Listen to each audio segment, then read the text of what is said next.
Now today let's start with chapter number 2, natural vegetation and wildlife resources. देखो vegetation क्या होती है?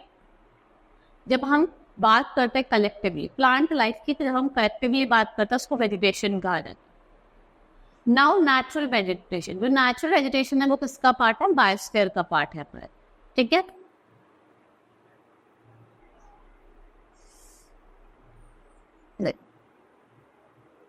Atmosphere, hydrosphere और लिथोस्फेयर जब ये कंबाइन करते हैं तो ये क्या फॉर्म करते हैं?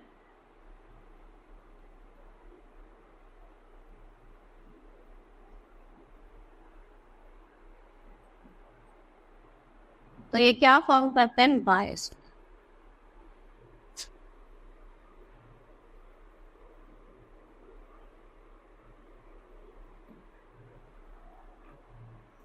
अब हम बात करते हैं नेचुरल वेजिटेशन। ये किसका पार्ट है? ये हमारे बायोस्फीयर, ये हमारे किसका पार्ट है? बायोस्फीयर का। ये आपको कॉन्टेक्ट जोन में मिलता है लिथोस्फीयर, हाइड्रोस्फीयर और एटमॉस्फेयर। मैंने क्या बताया था? लिथोस्फीयर, हाइड्रोस्फीयर, एटमॉस्फेयर की जो कॉन्टेक्ट जोन होती है वो क्या होती है? बायोस्फीयर, ठीक है। There is interdependence and inter relationship among the living things and that physical environment. Many parts of the world physical environment favours growth of large variety of, और जो प्लांट्स जो नेचुरली ग्रो करते हैं उन्हें हम natural vegetation कहते हैं।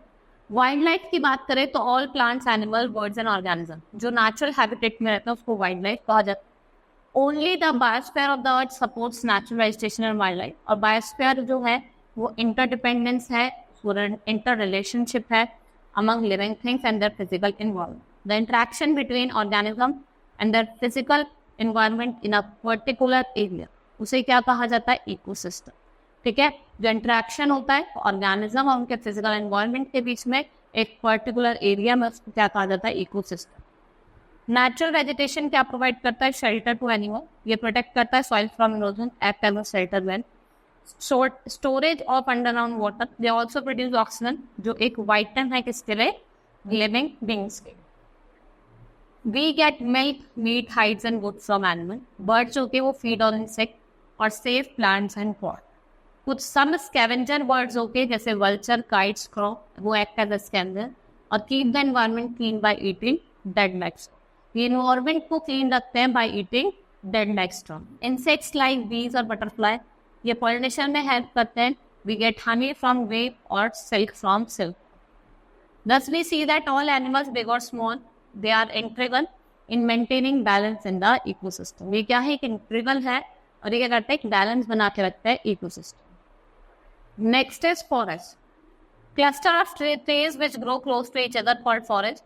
Forest क्या है? मोस्ट डोमिनेटिंग वेजिटेशन है, ठीक है। ये ग्रो करते हैं हॉट और ह्यूमिड क्लाइमेट में and they are the most important natural zone on the world. Because of their importance, they are also called green gold. They cover almost 1/3 of the world land area, the house of the variety of plants and animals. हमने इनको classify करा है 3 main forest में। पहले हम बात करेंगे forest of tropical region. The tropical forests have evergreen or deciduous trees. These forests are thick and mostly found in the region near the equator. ये तो होता है ट्रॉपिक्स के, जैसे Amazon basin in South America, Congo basin in Africa और south east Asian country. ये जो regions होता है ये जनरली हॉट होता है और ये रिसीव करते हैं plenty of rain. As there is no particular dry region season, the broad leaves trees grow here and do not shed their leaves all together. इसलिए इनको क्या कहा जाता है? एवरग्रीन, क्योंकि ये कभी भी अपनी लीव्स को शेड नहीं करते हैं, ठीक है। That is why the thick canopies of closely spaced tree do not allow even sunlight to penetrate inside the forest. ये जो sunlight है वो penetrate भी नहीं करती है inside the forest. Hardwood tree जैसे rosewood, mahogany, ebony ये most common tree है जो आपको forest में मिलते हैं। Logging in this forest is extremely difficult as many tree species are found all together. Wildlife found in the tropical evergreen forest include monkey, ape, sloth, trees, lizard, lemurs, bats और flying squirrel. Most of these animals live on trees, से crocodile हो गया, alligator हो गया, snake हो गया, turtle, they are found in the river and swamps. Anaconda जो largest snake है वर्ल्ड का वो आपको tropical evergreen forest में मिलेगा। अब हम बात करेंगे फॉरेस्ट ऑफ टेम्परेट रीजन, ठीक है। विंटर्स जो होती है वो माइल्ड होती है और रेनफॉल होती है मॉडरेट होती है। फॉरेस्ट हैव ट्रीज श्रब, जिसे ये लेस अंडर ग्रोथ होती है। टेम्परेट फॉरेस्ट आपको वार्म टेम्परेट एरिया मिलता है, commonly found in the eastern margin of the continent of south China, south east USA, south east Brazil, Uruguay, east coast of south Africa और eastern Australia. ठीक है, उसके बाद हम बात करते हैं this forest comprise both hard and soft wood. ये मिक्सचर होते हैं कॉनिफेरस और डेसिडियस वैराइटीज। ठीक है, ये आपको हाईलैंड्स या ओनली कॉनिफेरस ट्रीज होते हैं वहाँ में। ट्रीज जैसे ओक, पाइन, विटल, वॉलनट और eucalyptus they are found in this forest. अब हम बात करेंगे फॉरेस्ट ऑफ टाइगर रीजन। ठीक है, टाइगर रीजन के फॉरेस्ट की बात करते हैं। टाइगर क्या है? It's a Russian word meaning pure और अनटच्ड। ये स्पेक्ट्रल फॉरेस्ट है जो आपको broad belt lying between 50 degree north to 70 degree north में होता है। ये फॉरेस्ट आपको कहाँ मिलता है? Higher altitude. कहाँ मिलता है? हाइयर एल्टीट्यूड्स पे। The belt covers area like Alaska, southern Canada, Scandinavian countries और northern Russia. The trees in this region are tall. Tall है, soft wood है, evergreen type है. Woods of trees are useful for making pulp. ये manufacturing of paper और newsprint में, furniture, toys, plywood, ये sports goods में use करा जाता है. Packing boxes और match boxes made from soft wood. ये important है, इसमें आपका spruce, चेर, पाइन, फिर और सिडार होता है.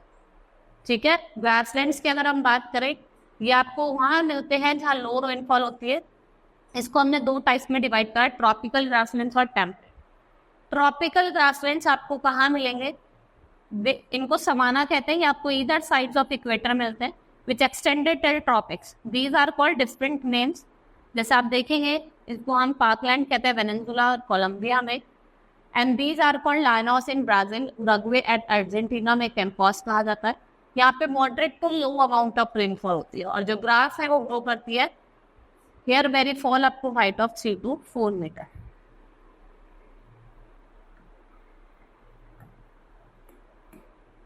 Next is temperate grassland. ये आपको मिडिल लैटिट्यूड्स में मिलते हैं, interior part of the continent में।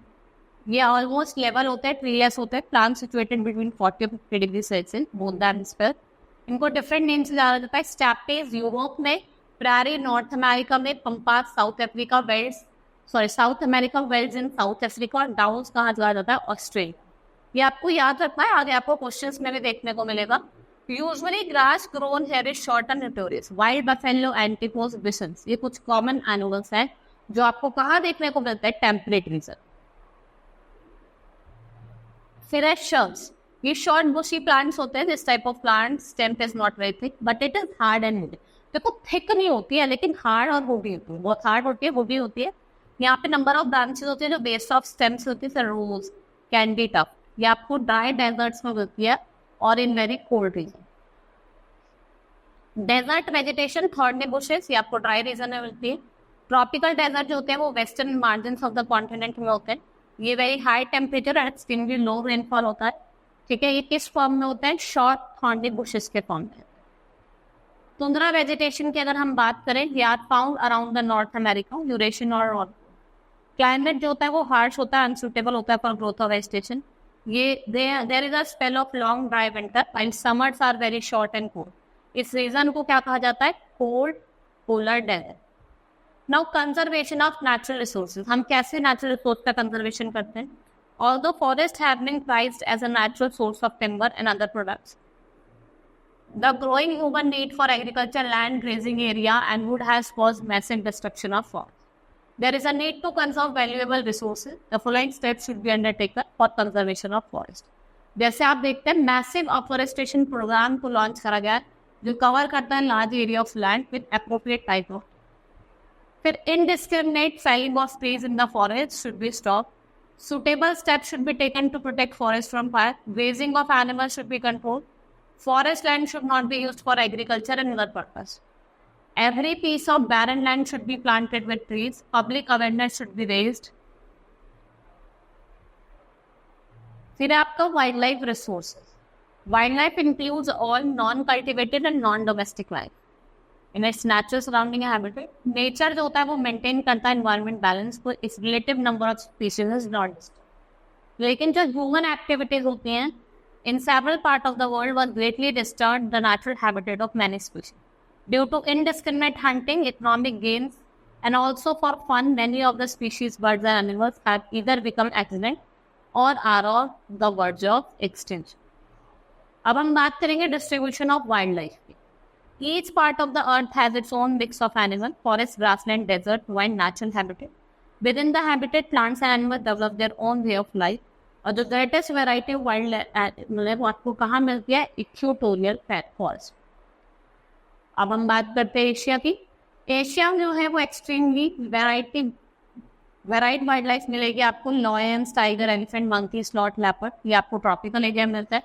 फॉक्सेस, बियर, क्रेन्स, हिरॉन्स, ये आपको टेम्परेट एरिया में मिलते हैं। फर बियरिंग एनिमल जैसे लिनक्स, मिंक, सेबल्स, मत्स्यन, आर्टिक फॉक्सेस, ये आपको टाइगर और टुंड्रा रीजन में देखने हैं।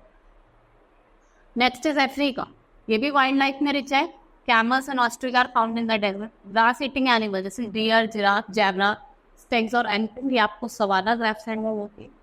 Fish eating animals lion, tiger, leopard are also found. Elephant, hippos, rhino, crocodile, ये चिंपैंजी आपको कहाँ देखने को मिलता है? Equatorial forest.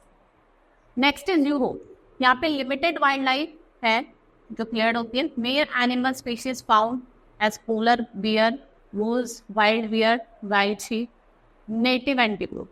Fur bearing animal, mix or sable. Two well known birds जिसमें आपके partridge, larks, cuckoos, skylarks और nightingales है। Next is Australia, ये यूनिक एनिमल है। Half of them are marsupials. Koalas and kangaroos are found only in the continent. ये duck-billed peleptops हैं, emus हैं, kingfishers हैं, kookaburras हैं और other significant animals and birds. Next is North America.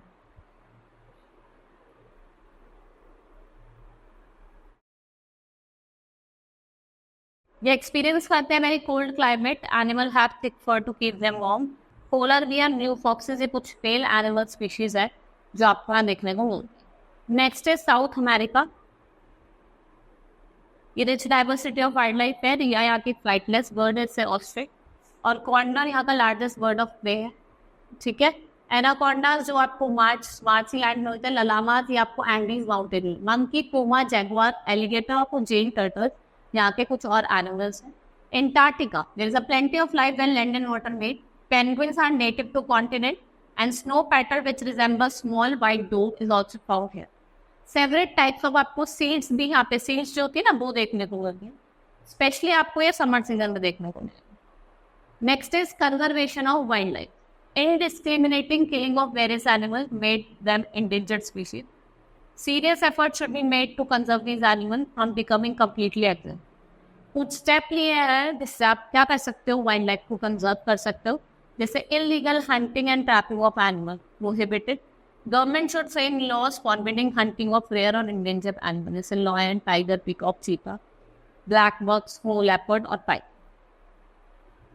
The sale and export of animal products are tiger and panther skin, bones, rhino, horns, feather. They should be banned and made punishable by law. National parks और sanctuary should be started.